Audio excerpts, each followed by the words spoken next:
Okay ready. చాలా ఉంటుంది. ఒక హెయిర్ షాంపూ ఇస్తాము.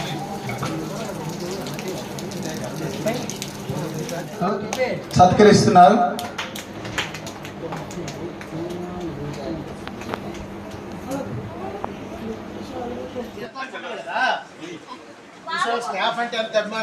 అది స్టాఫ్ అంటే అభిమానం. ఆ అభిమానం లోపల ఉండేలా ఉంటుంది.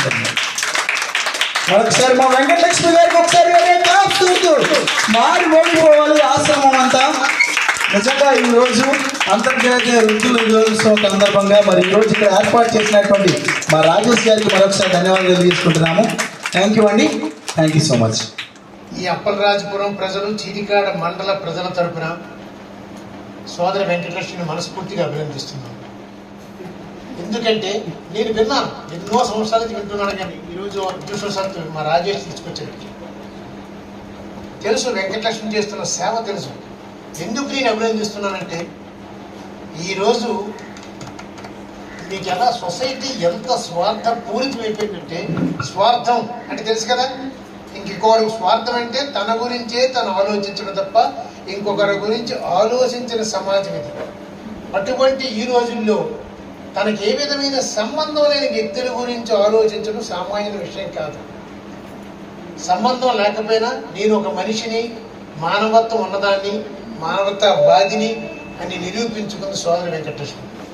ఆయన వేమన మంచి మాట అంటాడు, సతులు సుతులు మాయ, సంసారము మాయ, ధనము మనము మాయ, తనువు మాయా,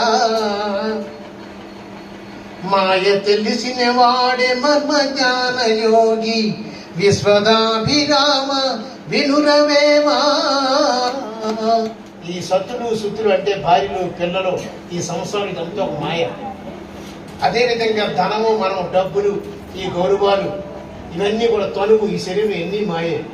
ఆ మాయను తెలుసుకున్న వాడే పెద్ద యోగి అన్నాడు. మీరందరూ అటువంటి యోగులే. ఎందుకంటే వాటన్నిటిని దాటి మీరు వచ్చారు, ఈ స్థితికి వచ్చారు. మీరందరూ కూడా యోగులతో సమానం. అంచేత ఈరోజు అమ్మ మనస్ఫూర్తిగా అభినందిస్తున్నాను. ఎవరు లేరండి, మీకే అందరూ ఉన్నారు, అది గుర్తుంచుకోండి. అదే ఇంట్లో ఉంటే ఒక కుటుంబం ఉంటుంది, కానీ ఇక్కడ ఈ సమాజం మీకు కుటుంబం.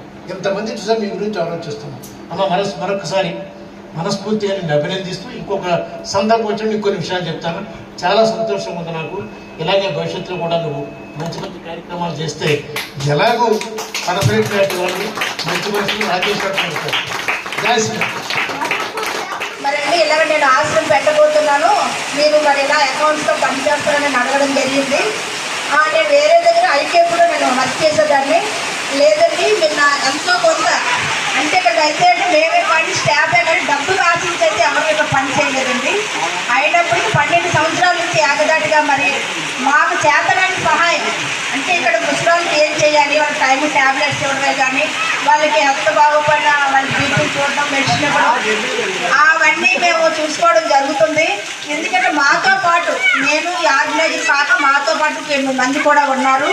ఎందుకంటే మాలో ఏ తప్పులు ఉన్నా మా వృద్ధులకి తెలుసు, మేము సేవ చేస్తుంది లేదు వాళ్ళ అంతరాత్మకి తెలుసు, మేము సేవ చేస్తున్నాం లేదు మా మనస్సాక్షి కూడా తెలుసు. ఎందుకంటే 12 సంవత్సరాలు పూర్తి చేసుకుని ఆవిడ ఎన్నో ఒడుదుడుకులు పడింది. 11 అక్టోబర్ 1 ప్రపంచ వృద్ధుల దినోత్సవం రోజు ఇది స్థాపించబడిందండి. 12 సంవత్సరాలు పూర్తి చేసుకున్నామండి. ఎందుకంటే ఫస్ట్ నుంచి చూసింది నేనే ఎక్కువ. ఎందుకంటే ఆమె ఎప్పుడు ఇక్కడ ఉండేది కాదండి. ఎందుకంటే పూట గడవాలి అంటే ఎక్కడికో దగ్గరికి వెళ్ళి తేవాలి. ఫస్ట్ ఆశ్రమం స్టార్ట్ అయినప్పుడు ₹1,00,000 అప్పు తెచ్చి నేనే తీసుకొచ్చానండి. తీసుకొచ్చి ఆ చుట్టూ మెసలైతే అవనివ్వండి, కరెంట్ అయితే అవనివ్వండి, బోర్ అయితే అవనివ్వండి, ఇవన్నో ఎంతో కష్టపడింది. 7 సంవత్సరాలు ఏకదాటిగా ఇంటింటికి ఎక్కిన మెట్లు లేదు దిగిన మెట్లు ప్రతి ఇంటికి ఎంఆర్ ఆఫీసు, కలెక్టర్ ఆఫీసు చుట్టూ తిరిగి మరి గ్రాంట్ కూడా 5 లక్షలు సంపాదించి ఇప్పుడు మనకి 25 lakhs అబవ్ అయ్యిందండి. దీనికి ఏదైనా మట్టుకు రూపాయి చేతిలో లేదండి. ప్రతిదీ ఎక్కడో దగ్గర తెచ్చి ముందు పెట్టుబడి.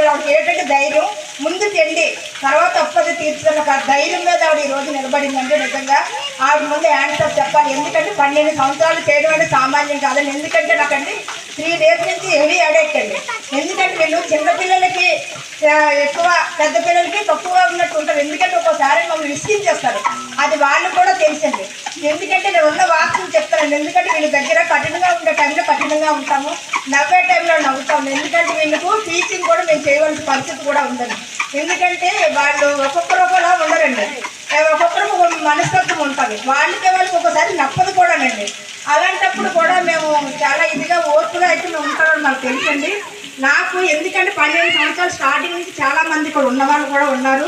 వాళ్ళు కూడా మీరు అడిగి తెలుసుకుంటే బాగుంటుంది. ఎందుకంటే ముఖ్యంగా మన రాజేష్ గారికి ధన్యవాదాలు చెప్పుకోవాలి. ఎందుకంటే ఎలాగ నేను చేస్తున్నానండి, ఎలా చెయ్యాలని ఆలోచన వచ్చిందంటే మేము అంత గ్రాండ్గా చెయ్యాలని అనుకోలేదండి. కానీ వచ్చి ఇలా నేను సోషల్ యాక్టివిటీ చేస్తున్నాను. మరి ఆ తమ్ముడు వచ్చి చెప్పడం, లేదు తమ్ముడు ఇలా సింపుల్గా చేయాలనుకుంటాను, మీ చేతలని మీరు చేయండి అంటే మరి ఎలా తీసుకొచ్చి మ్యూజిషియన్ అవనివ్వండి, ఆనందంగా అవనివ్వండి, చాలా ఆనందంగా ఉందండి మాకు. ఎందుకంటే ఎంతో డబ్బు సంపాదించినంత ఆనందంగా ఉంది. ఎందుకంటే ఇలాంటివి రావండి, డబ్బు ఎలాగైనా సంపాదించవచ్చు, కానీ ఇలాంటి ఆనందాలు పొందడం చాలా అరుదుగా ఉంటుంది. కానీ మా ముసలి ఎక్కడికి వెళ్ళని టైంలో వాళ్ళ కాళ్ళ దగ్గరకు వచ్చి ఎంతో ఇదిగా ఆనందం. ఇప్పుడే కాదండి, నాటక చతుర్దశి రోజు కూడా ఇంతే గ్రాండ్గా మాకు ఇక్కడ అకేషన్స్ అవుతూ ఉంటాయండి. నిజంగా చాలా అదృష్టవంతులు. నేనంటే గొప్ప కాదు, కానీ వీళ్ళు చాలా ఎంజాయ్ చేస్తున్నారు. ఎందుకంటే ఇంటి దగ్గర సింగిల్గా ఉంటారు కాబట్టి అందరూ కుటుంబంగా ఉన్నారంటే మాట పట్టింపులు ఎలాగో వస్తాయండి సహజం. వచ్చినప్పటికీ కూడా మరి ఇప్పుడు 90 మంది చనిపోయారు, ఇప్పుడు 38 మంది కూడా ఉన్నారు. అలాగే నాతో పాటు మా స్టాఫ్ కూడా మరి ఎంతో సహాయ సహకారాలు ఆమెకు అందించడం జరుగుతుంది. ఎందుకంటే ఒక్కరే ఏది చేయలేమంటే నలుగురు కలిసి సాధించగలము. మరి అలాగనే మరి 12 సంవత్సరాలు మరి ఎంతో ఓర్పుతో ఆమె 7-8 సంవత్సరాలు ఎంత యాత్ర పడి చేసింది అది నాకు మాత్రమే తెలుసండి. కానీ ఇప్పటికీ ఆవిడ హెల్త్ పరంగా బాగోకపోయినా ఇప్పుడు ఎవరైనా ఒకరు భోజనం చెప్పారు అంటే ఆమె చేతితో చేయాలని ఆలోచన, నేనే చేసి పెట్టాలని ఇప్పటికి కూడా ఆవిడ ఒక ఆర్గనైజర్గా ఇవిడు ఇచ్చేయదండి. అంటే అందరూ మేము కలిసే చేస్తాండి. ఇప్పుడు నేను అకౌంట్ చేయాలనే లేదండి, అందరూ కలిసిగట్టి ఏ పని అయినా ఇక్కడ కలిసిగట్టుగా చేసే అలవాటు మరి మాకు ఇక్కడ ఏర్పడిందండి. దానికి చాలా సంతోషంగా ఉంది. వ్యక్తిగత పెద్దలకు కూడా నా హృదయపూర్వక వందనాలు.